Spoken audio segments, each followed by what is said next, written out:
Class 10th इस video के अंदर हम करेंगे ट्राइंगल चैप्टर के इंपॉर्टेंट क्वेश्चंस। तो ट्राइंगल चैप्टर में आपको दो तो थ्योरम करनी है, एक है बीपीटी थ्योरम और एक उसका कन्वर्स। और फिर उसके बाद हम देखेंगे इसके कुछ एमसीक्यू और कुछ इंपॉर्टेंट क्वेश्चंस। तो पहले हम देखते हैं बीपीटी थ्योरम क्या होती है। ये बीपीटी थ्योरम का ही स्टेटमेंट लिख रहा है। इसको बीपीटी थ्योरम भी कहते हैं या फिर इसी को ही हम थेल्स थ्योरम भी कहते हैं। बीपीटी या फिर थेल्स थ्योरम, ठीक है। डायरेक्ट भी लिखा हुआ आ सकता है कि प्रूव करिए थेल्स थ्योरम को, या फिर बेसिक प्रोपोर्शनैलिटी थ्योरम, तो भी आपको इसी तरीके से प्रूव करना है। इसका स्टेटमेंट ये है। इस स्टेटमेंट को पढ़ने से पहले हम दो तीन कॉन्सेप्ट देखेंगे जिन कॉन्सेप्ट के ऊपर ये पूरी की पूरी थ्योरम बेस्ड है। अगर वो चीज़ें आपको पता है तभी आप इस थ्योरम को पूरी की पूरी प्रूव कर पाओगे। तो देखिए, सबसे पहले अगर मान लीजिए मेरे पास एक ट्राइंगल है और उस ट्राइंगल का नाम दे दिया मैंने ए बी सी। तो इस ए बी सी ट्राइंगल का अगर मैं बेस मानता हूं ये वाला, ठीक है, जिसका नाम क्या है बी सी। अगर बेस लेता हूं मैं कौन सा, बी सी, तो इस बी सी के ऊपर हाइट कौन सी हो जाएगी, हाइट यहां से डाल दी जाएगी। हाइट होती है मीन्स इस ट्राइंगल की कितनी ऊंचाई है। मान लीजिए ऐसे इसका नाम दे दिया मैंने क्या, ए डी। तो अगर बेस बी सी होगा तो हाइट क्या होगी, हाइट होगी ए डी, ठीक। अगर बेस हो जाए ये वाला जिसका नाम है ए बी, अगर ए बी वाला इसका बेस हो जाएगा तो हाइट फिर इस वाले वर्टेक्स से ऐसे डाली जाएगी। हाइट मतलब जो इस पर 90 डिग्री का एंगल बना रही हो, ठीक है। तो यहां पर मान लीजिए इसका नाम दे दिया मैंने सी ई।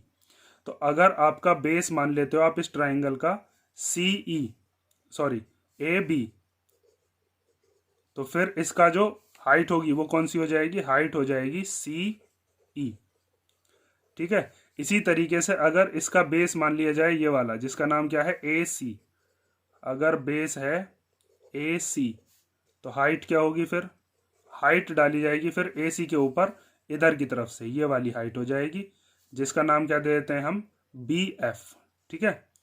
तो इसका मतलब यह है कि हाइट जो है वो चेंज होती रहेगी जैसे जैसे आप क्या चीज चेंज करते रहोगे, बेस चेंज करते रहोगे। आपको ये पहचान करनी होगी कौन सा बेस है उस पर वही हाइट होगी। बीसी के ऊपर ए डी हाइट है, ए सी के ऊपर बी एफ हाइट है और ए बी के ऊपर सी ई हाइट है, ठीक है। इस तरीके से हम हाइट और बेस की पहचान करेंगे। उसके बाद अगर मान लीजिए आपके पास एक्यूट एंगल ट्राइंगल है, कैसा, acute angled triangle. Acute angle triangle क्या होता है, जिसके अंदर सारे के सारे एंगल 90 डिग्री से छोटे होते हों, तो उसकी हाइट हमेशा उसके इंटीरियर मतलब कि अंदर की तरफ ही बनती है। जैसे इसकी हाइट ये यहाँ से यहाँ तक हो गई, जैसे इसका नाम दे देते हैं चलो ए बी सी, इस ट्राइंगल का नाम ए बी सी दे दिया।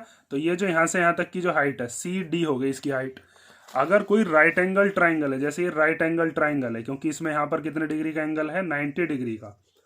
तो राइट एंगल्ड ट्राइंगल जो होगा ना, उसमें एक साइड जो होगी, जैसे ये वाली साइड है, मान लीजिए इस ट्राइंगल का नाम दे दिया पी क्यू आर। तो ये जो पी क्यू आर वाली साइड है, ये साइड ही इसकी हाइट होती है, ठीक है। अगर कोई राइट एंगल ट्राइंगल है तो उसमें उसी साइड के अलोंग ही उसकी हाइट होती है, या वो साइड जो होती है जो कि 90 डिग्री का बना रही होती है उसी को ही हम हाइट कहते हैं। लेकिन मेन चीज जो आपको समझनी है वो है obtuse angle triangle. Obtuse angle triangle कौन सा होता है, जिसके अंदर एक एंगल कितने डिग्री का होता होगा, 90 डिग्री से बड़ा। तो अगर ऑब्ट्यूस एंगल ट्राइंगल है तो उसकी जो हाइट होगी वो उसके बाहर लाए करती है, मतलब उसके बाहर बनती है, ठीक है। जैसे मान लीजिए इस ट्राइंगल का नाम दे दिया हमने एक्स वाई और जेड।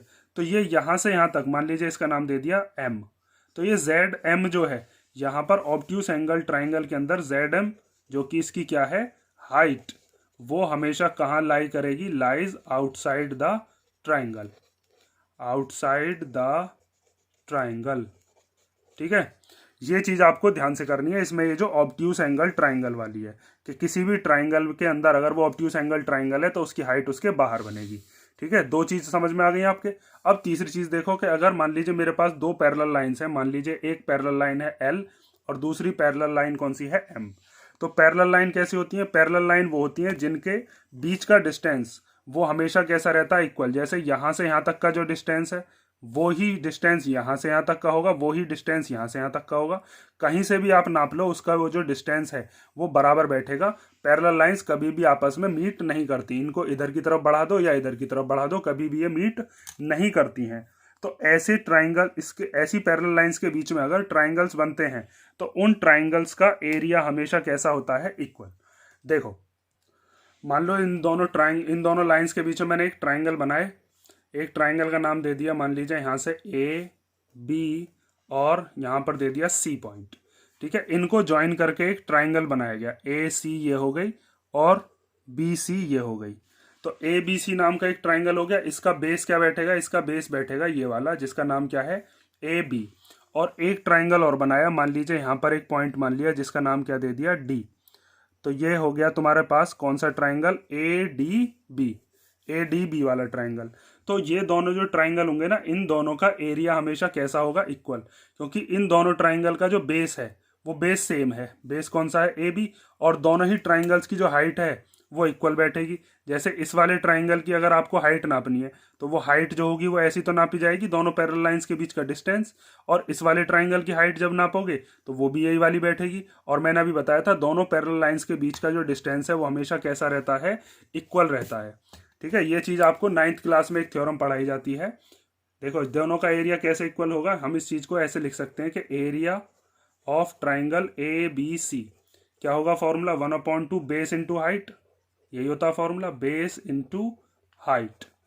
तो बेस कितना है यहाँ पर, बेस है इसका ए बी, ठीक है। और हाइट इसकी कितनी मान लेते हैं, हाइट मान लेते हैं हम एच, क्योंकि इससे और इसके बीच का, ये जो दोनों पैरेलल लाइंस के बीच का जो डिस्टेंस है वो तो इक्वल ही रहना है। इसी तरीके से जो दूसरा ट्राइंगल है जिसका नाम है A B D, A B D, उसका भी फॉर्मूला यही होगा, 1/2 इंटू बेस इंटू हाइट।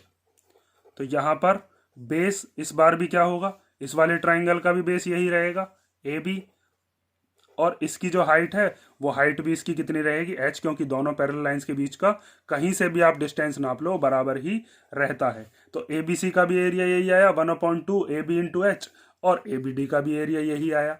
तो जब भी हमारे पास दो पैरेलल लाइंस दे रखी होंगी और अगर उन दोनों पैरेलल लाइंस के बीच में दो ट्राइंगल बन रहे हैं जिनका बेस सेम है, तो उन दोनों ट्राइंगल्स का एरिया हमेशा क्या होता है, इक्वल। इस बात को आप इस तरीके से लिखते हो कि अगर दो ट्राइंगल हैं हमारे पास और जिनका सेम बेस है, ऐसे लिखते हैं, triangles on the same base and between same parallel lines, same parallel lines are equal in area, equal in area. मतलब अगर दो ट्राइंगल हैं जिनका बेस सेम है और वो दोनों पैरेलल लाइंस के बीच में आ रहे हैं, तो हमेशा उन दोनों ट्राइंगल्स का एरिया कैसा रहेगा, इक्वल रहेगा। अगर आपको ये तीनों चीज समझ में आ गई हैं तो अब हम कर सकते हैं बीपीटी थ्योरम का प्रूफ, ठीक है। और बीपीटी थ्योरम का प्रूफ आप बिल्कुल ध्यान से कर लेना, इसके आने के चांसेस बहुत ज़्यादा हैं, क्योंकि दो ही थ्योरम बची हैं, बाकी की थ्योरम्स जो हैं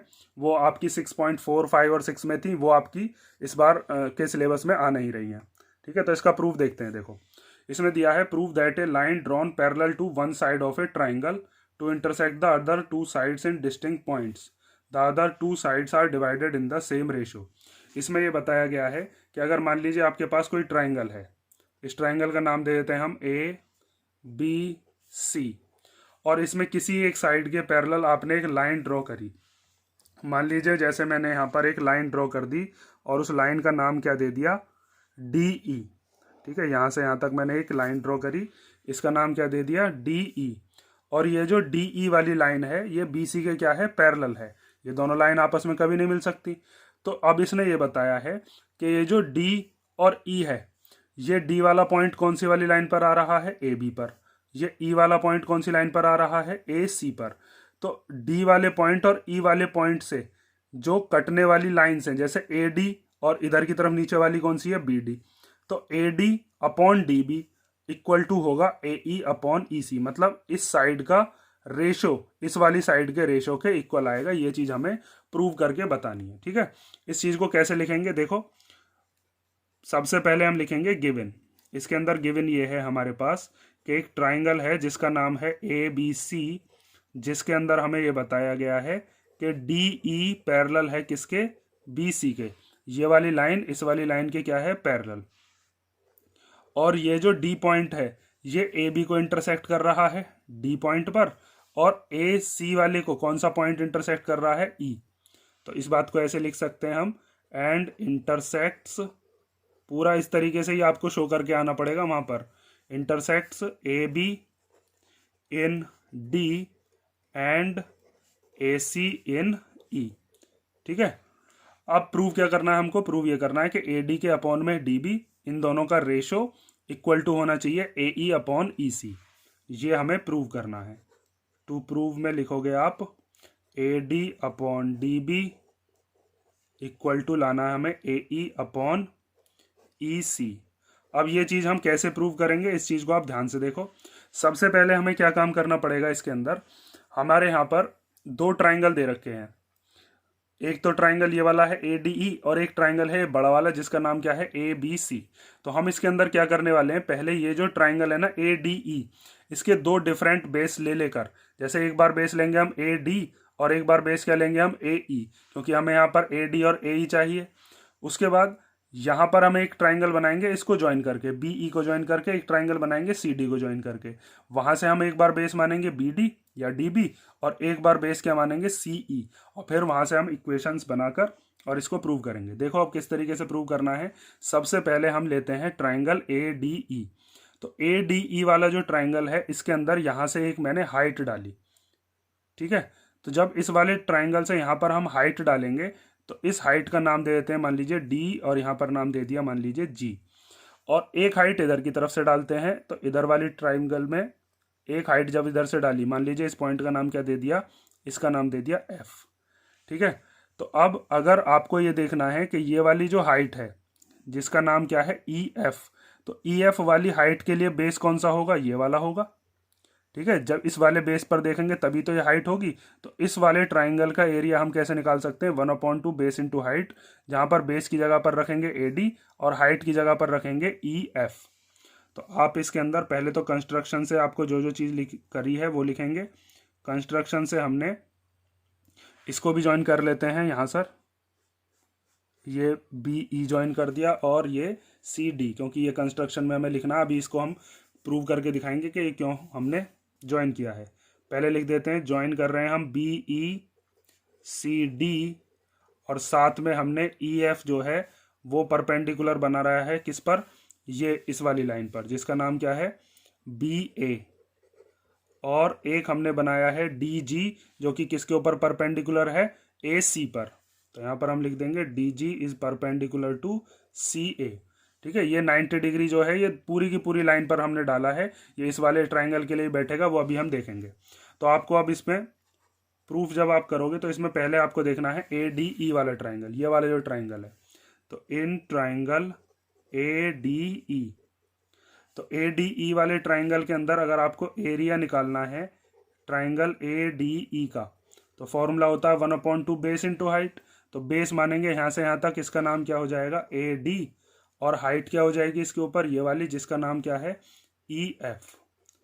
ठीक है, उसके बाद दूसरा ट्राइंगल इन ट्राइंगल ये वाला जिसका नाम क्या है डी बी ई। ठीक है, ध्यान से देख लेना कौन सा ट्राइंगल ले रहे हैं हम, ये वाला जिसका नाम क्या है डी बी ई, इस वाले ट्राइंगल को। तो इस वाले ट्राइंगल के लिए बेस क्या लेंगे, इस वाले ट्राइंगल का बेस लेंगे हम यहाँ से यहाँ तक बी डी, और इसकी हाइट जो है वो हाइट यही लेंगे, इस ट्राइंगल के बाहर है इसकी हाइट। अभी मैंने आपको समझाया था कि इस ट्राइंगल के बाहर होती है हाइट, जब हमारे पास कैसा ट्राइंगल होगा, कोई ऑब्ट्यूस एंगल ट्राइंगल, तो वो उसके बाहर बैठेगी। तो इसी तरीके से यहाँ पर ये जो ट्राइंगल है डी बी ई, इसकी जो हाइट है वो इसके बाहर है।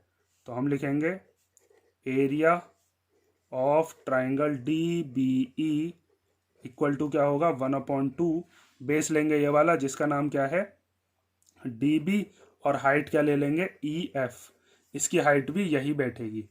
ठीक है, अब यहाँ से आप एक चीज़ देख सकते हो A D upon D B आ सकता है अगर हम इन दोनों इक्वेशंस को क्या कर दें, डिवाइड कर दें, और डिवाइड करने पर ये ई एफ से ई एफ कट जाएगा, 1/2 से 1/2 कट जाएगा। तो यहाँ पर अब आप लिखोगे area of triangle A D E, इसके अपॉन में क्या ले लेंगे area of triangle D B E, और इक्वल टू में ये वाली चीज़ आ जाएगी 1/2 into A D into E F, और इसके अपॉन में 1/2 into D B into E F.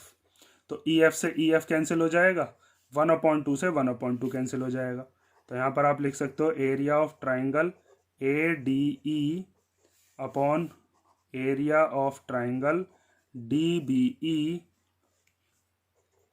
Equal to क्या आ जाएगा हमारे पास, A D upon D B. ठीक है, ये हो गई आपके पास इक्वेशन नंबर फर्स्ट। अब जिस तरीके से आपने यहाँ पर ये वाला ट्राइंगल लिया है, इस बार क्या काम करेंगे, हम इधर वाला ट्राइंगल लेंगे और इस बार ये वाला बेस लेंगे ए ई, और उसके ऊपर हाइट कौन सी ले लेंगे, ये वाली डी जी। और उसके बाद जब हम ये वाला ट्राइंगल लेंगे डी ई सी, तो उसमें ये वाला बेस ले लेंगे ई सी और हाइट उसकी भी क्या होगी, डी जी होगी। और उसके बाद इसी तरीके से प्रूव करेंगे तो ए ई अपॉन ई सी आ जाएगा। फिर हमारे पास ये दो चीज़ आ जाएंगी। ठीक है, तो अब ध्यान से देखो, इस बार क्या कर रहे हैं, हम दो ट्राइंगल ले रहे हैं।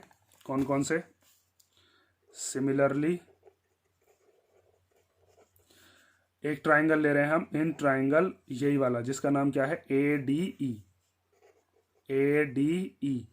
तो इस वाले ट्राइंगल का जब हम एरिया निकालेंगे, area of triangle A D E equal to क्या होगा, 1/2। बेस इस बार क्या लेंगे, बेस लेंगे इस बार ये वाला जिसका नाम क्या है, ए ई। और इस ए ई पर हाइट कौन सी होगी, ये वाली जिसका नाम क्या है, डी जी। तो ए ई इंटू क्या हो गया, डी जी। इसी तरीके से एक ट्राइंगल ले रहे हैं हम ये वाला जिसका नाम क्या है, डी ई सी। ठीक है, इस डी ई सी वाले ट्राइंगल की जो हाइट होगी वो भी यही बैठेगी डी जी, लेकिन इसका बेस क्या होगा, ई सी होगा। इस ट्राइंगल के बाहर है ये इसकी हाइट, जो मैंने आपको ऑब्ट्यूज एंगल ट्राइंगल वाले में बताया था अभी इंट्रोडक्शन जब बता रहा था। तो यहाँ पर हो जाएगा area of triangle D E C equal to क्या होगा, ये हो जाएगा 1/2 इंटू बेस हो जाएगा यहाँ से यहाँ तक ई सी, और हाइट क्या हो जाएगी, हाइट हो जाएगी डी जी। उसके बाद क्या करना है आपको, उसके बाद जैसे यहाँ पर डिवाइड किया था ऐसे इनको डिवाइड कर दो। तो यहाँ पर आप लिख सकते हो area of triangle A D E, area of triangle A D E upon area of triangle D E C equal to 1/2 into A E into D G, और अपॉन में 1/2 into E C into D G. तो यहाँ पर 1/2 से 1/2 cancel हो गया, D G से D G cancel हो गया, क्या बचा, ए ई अपॉन ई सी बचा। ठीक है, अब यहाँ से एक चीज़ देखो आप, A D upon D B जो हमें लाना था वो आ चुका हमारे पास, ए ई अपॉन ई सी जो लाना था वो भी आ चुका। अब बात आती है कि इन दोनों के हमारे पास ये वाली जो चीज़ है जिसको हम कहते हैं R H S, R H S अगर हमको इक्वल करने, क्योंकि हमें तो इक्वल में लाने ही है, अगर दोनों के दोनों हमें आर एच एस इक्वल लाने तो हमें एल एच एस भी क्या करने पड़ेंगे, इक्वल करने पड़ेंगे। तो एल एच एस को इक्वल करने के लिए क्या करना है, यहाँ पर देखो इसमें area of triangle A D E आ रहा है, इधर भी area of triangle A D E आ रहा है, लेकिन यहाँ पर नीचे क्या है, area of triangle D B E, इसमें क्या है, area of triangle D E C. तो अगर मैं नीचे वाले ये जो है डी बी ई और डी ई सी, डी बी ई ये वाला ट्राइंगल है और डी ई सी इधर वाला ट्राइंगल है, ये दोनों ट्राइंगल अगर मैंने क्या प्रूव कर दिया कि इन दोनों का एरिया इक्वल है, तो फिर हम ये कह सकते हैं कि दोनों के एल एच एस इक्वल है, तो दोनों के एल एच एस से दोनों के आर एच एस भी क्या हो जाएंगे, इक्वल। अब बात आती है कि इन दो ट्राइंगल्स को, एक ट्राइंगल ये वाला बी डी ई और एक ट्राइंगल ये वाला डी ई सी, इन दोनों को हम इक्वल कैसे करें। तो उसके लिए मैंने अभी आपको थ्योरम बताई थी जो हमने 9th क्लास में पढ़ी है कि अगर दो ट्राइंगल ऐसे हैं जिनका बेस सेम है और वो दो पैरेलल लाइंस के बीच में आ रहे हो तो उन दोनों का एरिया कैसा होता है, इक्वल।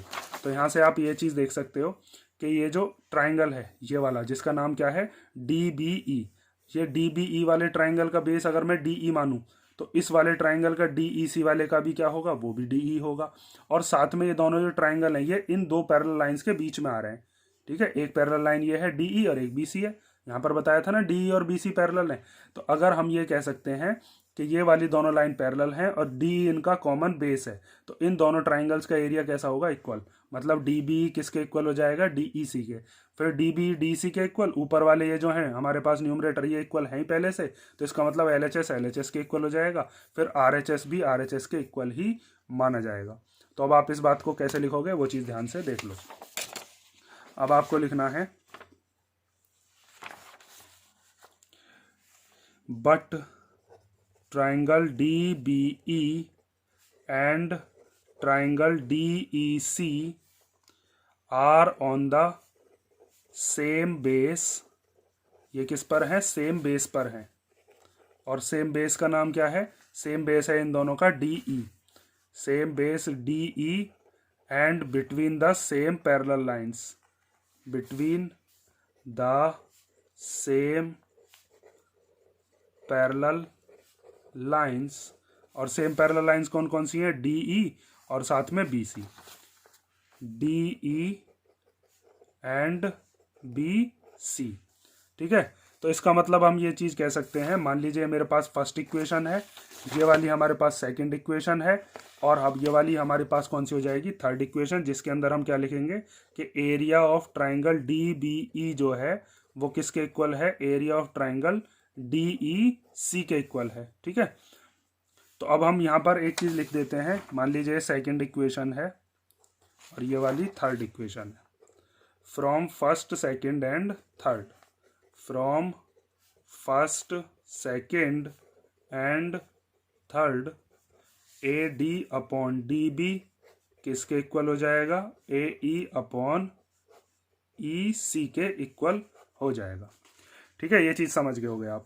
यही चीज़ हमको क्या करनी थी, प्रूव। ये तो प्रूव हो गया, लेकिन क्वेश्चंस में हम इस चीज़ का यूज़ करेंगे कि जब भी आपको दो पैरेलल लाइंस दे रखी होंगी किसी ट्राइंगल के अंदर, तो वहाँ पर आप लिख सकते हो A D upon D B equal क्या होगा, ए ई अपॉन ई सी। इसी को हम बी पी टी कहते हैं या फिर थेल्स थ्योरम कहते हैं कि अगर कोई पैरेलल लाइंस है तो वो सेम रेशो में ही डिवाइड करती है उस ट्राइंगल्स की साइड को। ठीक है, यहाँ पर ये चीज़ समझ गए ना, ए डी के equal, D B E D E C के इक्वल कहाँ पर है, वो चीज़ हमने यहाँ पर कर दी। तो अगर दोनों के एल एच एस इक्वल हैं तो दोनों के आर एच एस भी कैसे होंगे, इक्वल। ये हो गई बी पी टी थ्योरम। अब हम देखते हैं इसकी सेकंड, जो इसका कन्वर्स है, फिर उसके बाद हम इसके इंपॉर्टेंट क्वेश्चंस करेंगे। तो सेकंड थ्योरम में, if a line divides any two sides of triangle in the same ratio then the line is parallel to the third side. तो इस थ्योरम के अंदर क्या है, जो हमने फर्स्ट थ्योरम की है ना, बीपीटी थी, वो बीपीटी थ्योरम की कन्वर्स है। जैसे इसके अंदर आपको ये चीज़ दी थी कि डी ई बी सी के पैरेलल है, यहाँ पर बताया था ना, parallel to the one side of triangle, D E B C के पैरेलल है। लेकिन इस वाले में क्या है, इसमें कह रहा है इस चीज़ को प्रूव करके दिखाइए कि डी ई बी सी के क्या होगी, पैरेलल। इसमें हमें ये बताया था कि A D upon D B equal to A E upon E C को प्रूव करिए। इसके अंदर इसने पहले से बता दिया कि वो जो लाइन है वो ट्राइंगल को सेम रेशियोज में डिवाइड करती है। मीन्स ये जो प्रूव वाली चीज़ है ये तो गिवन है, और ये जो हमें गिवन में दिया था ये क्या करना है हमें, ये हमें प्रूव करना है। तो बस आपको इस ट्राइंगल को कंप्लीट करके ये चीज़ पहले लिख लेनी है, फिर इसका प्रूफ देखेंगे। इसको हम कहते हैं, ये क्या है, ये है converse of BPT, converse of BPT. तो देखो इसको कैसे प्रूव करोगे। सबसे पहले क्या काम करते हैं, इस ट्राइंगल का नामकरण कर लेते हैं ए बी सी, और इसके अंदर एक लाइन बना लेते हैं जिसका नाम क्या है, मान लीजिए ये नाम हो गया डी और ई। ठीक है, तो सबसे पहले इसके अंदर हमें गिवन है कि साइड्स का जो रेशो है वो इक्वल है। तो हम लिखते हैं कि हमें दे रखा है एक triangle A B C in which, जिसके अंदर A D upon D B दे रखा है हमें किसके इक्वल, ए ई अपॉन ई सी के equal, A D upon D B equal to A E upon E C. ठीक है, इतनी चीज समझ गए। अब उसके बाद हमें प्रूव क्या करना है, तो यहां पर आप लिखोगे टू प्रूव, हमें प्रूव करना है कि डी ई जो है वो क्या है, पैरेलल है बी सी के। तो अब इस चीज को हम प्रूफ कैसे करेंगे, उस चीज को ध्यान से देखो। हम क्या काम करते हैं, इसके अंदर एक दूसरा पॉइंट ले लेते हैं। मान लीजिए यहां पर मैंने एक पॉइंट ले लिया, उस पॉइंट का नाम क्या दे दिया, एफ, और यहां से एक मैंने लाइन ड्रॉ करी एफ तक, डी से एफ तक, और मैंने ये मान लिया कि डी एफ क्या है, वो बी सी के पैरेलल है।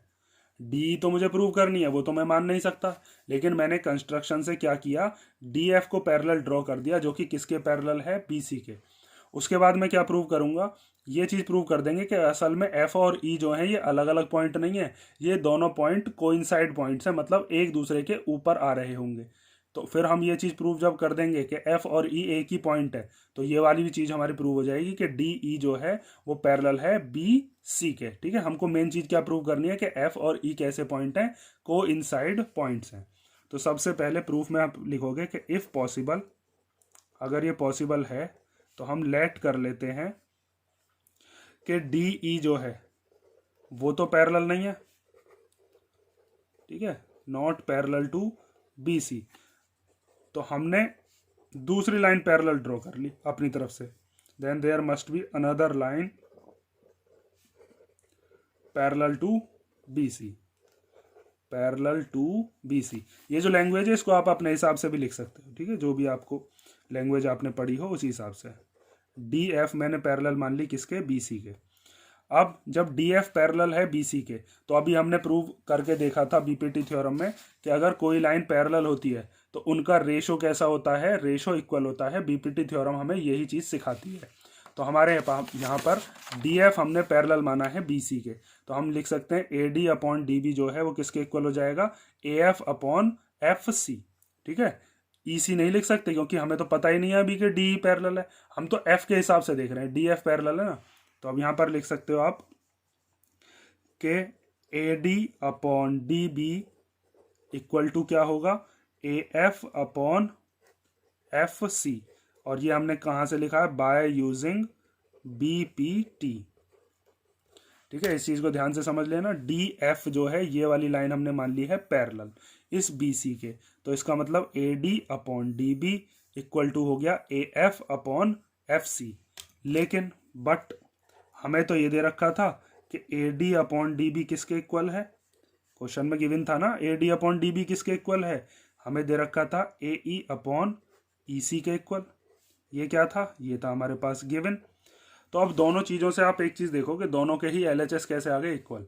A D upon D B यहाँ पर आ रहा है, A D upon D B यहाँ पर आ रहा है, तो इसका मतलब ये वाले दोनों भी कैसे होंगे, ये दोनों भी इक्वल ही होंगे। तो इसको मान लेते हैं फर्स्ट, इसको मान लेते हैं सेकेंड। तो from first and second, from first and second, ये बात आप लिख सकते हो कि जब दोनों के एल एच एस इक्वल है तो दोनों के आर एच एस भी क्या होंगे, इक्वल। तो यहाँ पर हम लिख देते हैं A F upon F C equal to हो जाएगा ए ई अपॉन ई सी। ठीक है, अब यहाँ से हम क्या करने वाले हैं, अब यहाँ से हम ये चीज़ करेंगे कि एफ सी जो है वो किसके इक्वल है, ई सी के। फिर हम ये चीज़ प्रूव कर सकते हैं कि एफ और ई अलग अलग पॉइंट नहीं है, असल में ये एक ही पॉइंट है। और एफ सी और ई सी को इक्वल करने के लिए आपको क्या करना पड़ेगा, ये दोनों ए एफ और ए ई को ख़त्म करना पड़ेगा। तो इन दोनों को ख़त्म हम तभी कर सकते हैं जब ये दोनों कैसे हो जाएं, सेम। इन दोनों को सेम बनाने के लिए आप क्या करो, दोनों तरफ ऐड करोगे 1। ये स्टेप आपको याद रखनी है कि हम क्या करेंगे, एडिंग 1 टू बोथ साइड्स। तो आपको A F upon F C में प्लस कर देना है 1, और यहाँ पर ए ई अपॉन ई सी में भी क्या कर देना है, +1। इस एफ सी की इधर मल्टीप्लाई हो जाएगी, जब एलसीएम लेते हैं तो इसके नीचे 1 है ना, तो इसकी ऐसे क्रॉस मल्टीप्लीकेशन करते हैं इस एफ सी की मल्टीप्लाई 1 में। तो A F plus F C upon में एफ सी, इधर भी ई सी की मल्टीप्लाई जब 1 में करेंगे तो ये हो जाएगा ए ई, तो ये वाला इस ई सी की मल्टीप्लाई इधर 1 में हो जाती है, तो ये हो जाएगी ई सी और अपॉन में ई सी। ये चीज़ सबको आती होगी कि अगर इसके नीचे कुछ नहीं है तो क्या मान लेते हैं, 1। फिर इन दोनों का लेते हैं एलसीएम, तो एफ सी और 1 का एलसीएम लेकर एफ सी आ गया। एफ सी के टेबल में एफ सी आएगा 1 बार, तो 1 की मल्टीप्लाई जब ए एफ में करेंगे तो ए एफ ही आएगा। 1 के टेबल में एफ सी आएगा एफ सी बार, तो एफ सी की मल्टीप्लाई जब 1 में करोगे तो एफ सी। या फिर सीधा ऐसे याद रखते हैं, इसकी मल्टीप्लाई इधर हो जाती है। जैसे अगर आपके पास ऐसे दे रखा होता है कि 2/5 में प्लस करिए 1, तो आप क्या काम करते हो, पहले इस 5 की इधर मल्टीप्लाई करते हो। 5 1 जा कितना हो जाता है 5, और अपॉन में पूरे के अपॉन में क्या आ जाता है फिर 5, तो 5 और 2 कितना हो जाएगा 7/5। ठीक है, ये चीज़ आपको छोटी क्लासेस में पढ़ाई जाती है, एलसीएम के लेना। अब आगे देखो, यहाँ पर आप एक चीज़ ध्यान से देखो, ए एफ और एफ सी को प्लस कर देंगे अगर हम, ए एफ से लेकर एफ सी तक, ये पूरी की पूरी लाइन कौन सी बैठी, यहाँ से यहाँ तक ए एफ हो गई, यहाँ से यहाँ तक ये हो गई एफ सी, तो पूरी लाइन बैठ गई कौन सी, ये बैठ गई ए सी, और अपॉन में क्या है इसके, ये वाला एफ सी इक्वल टू। अब आगे देखो, ए ई और ई सी को प्लस करके क्या बन रहा है, ए ई है यहाँ से यहाँ तक की लाइन, और ई सी है यहाँ से लेकर यहाँ तक की लाइन, तो अब भी ये पूरी बैठी कौन सी, ए सी, अपॉन में क्या हो जाएगा ई सी। अब यहाँ पर ये दोनों के दोनों ए सी हमने सेम बना लिए, ए सी से ए सी क्या हो जाएगा, कैंसिल हो जाएगा। और ए सी और ए सी कैंसिल होने के बाद फिर हम क्या काम करेंगे, इसके अंदर एफ सी और ई सी को इक्वल लिख सकते हैं। देखो अब ध्यान से, इधर ये वाला जो ए सी है इसको इधर की तरफ भेज देते हैं हम, ठीक है, या फिर इनकी क्रॉस मल्टीप्लाई कर देते हैं। यहाँ पर लिख लो A C into E C equal to A C into F C. ठीक है, ये वाला जो एफ सी है ये इधर भेज दिया, ई सी इधर भेज दिया। अब यहाँ से ये ए सी इसके अपॉन में ले आओ, तो ए सी इंटू ई सी अपॉन में क्या है ए सी, और इक्वल टू में क्या है एफ सी। ए सी से ए सी कैंसिल हो गया, तो ई सी किसके इक्वल टू आ गई, एफ सी के इक्वल। मतलब जितनी दूरी यहाँ से यहाँ तक ई से लेकर सी तक की है ना, उतनी एफ से लेकर सी तक की है। तो ऐसा कब हो सकता है, ई सी मान लो अगर आपके पास ऐसे दे रखी हो कि ई सी यहाँ से यहाँ तक 5 सेंटीमीटर की है, तो एफ सी भी कितने की होगी, एफ सी भी 5 सेंटीमीटर की होगी, क्योंकि हमने ई सी और एफ सी को इक्वल प्रूव कर दिया। मतलब यहाँ से यहाँ तक अगर 5 सेंटीमीटर, तो एफ से लेकर सी तक भी 5 सेंटीमीटर। तो अगर ये दोनों की दोनों दूरी ई सी और एफ सी को बराबर होना है, तो ये तभी हो सकता है जब एफ और ई अलग अलग पॉइंट ना होकर एक ही पॉइंट हो, मतलब एफ और ई एक ही जगह पर आ रहे हों। ठीक है, तो ये चीज़ कब पॉसिबल है, इस चीज़ को हम लिख सकते हैं कि this is possible only when F and E coincide. ठीक है, यहाँ पर कोइंसाइड में सी ही आएगा। कोइंसाइड का मतलब ये है कि ये दोनों पॉइंट कैसे हैं, एक जैसे ही पॉइंट हैं।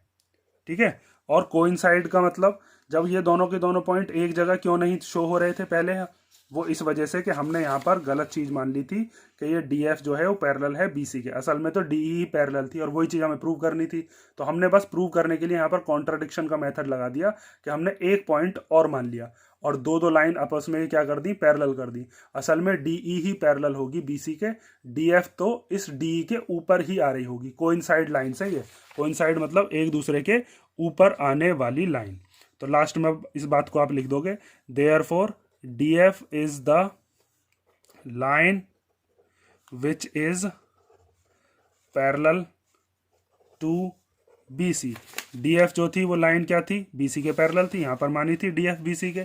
और जब डी एफ पैरेलल है तो डी ई भी क्या होगी, वो भी पैरेलल होगी, क्योंकि एफ और ई अलग अलग पॉइंट थोड़े नहीं है, तो एक ही पॉइंट है। तो डी ई भी क्या हो जाएगी, पैरेलल हो जाएगी बी सी के, और इसको आप क्या लिख दोगे, हैंस प्रूव्ड। ठीक है, इस चीज़ को ध्यान से समझ लेना, ये दोनों के दोनों पॉइंट कोइंसाइड पॉइंट्स हमने प्रूव किए हैं।